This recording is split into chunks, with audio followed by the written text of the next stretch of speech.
Welcome to our channel. Today we how to register with Canva video for animated title cards, full guide step by step clearly.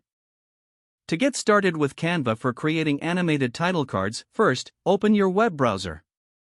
Go to the Canva website at www.canva.com. If you already have an account, click on the login button at the top right corner.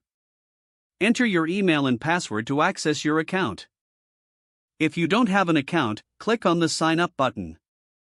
You can sign up using your email, Google, or Facebook account.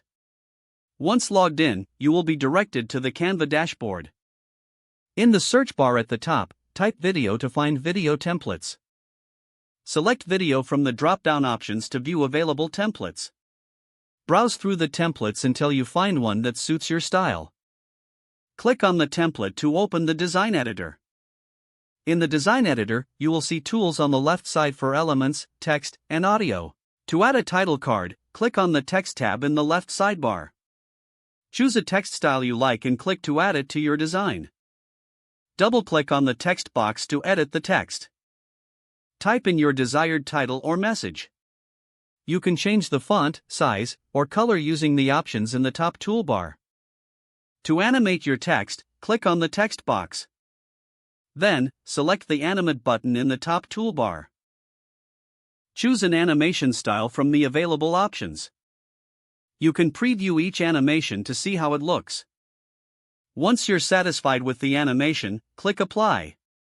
To add a background, go to the Elements tab on the left. Search for elements or images that you want to use as a background. Drag and drop your chosen element onto the canvas. Make sure to adjust the position and size as needed. To fine-tune your design, explore additional elements like stickers or shapes. When you're happy with your design, click the Download button in the top right corner. Select the video format you prefer and click Download again. Don't forget to like this video and subscribe to our channel for more step-by-step tech guides.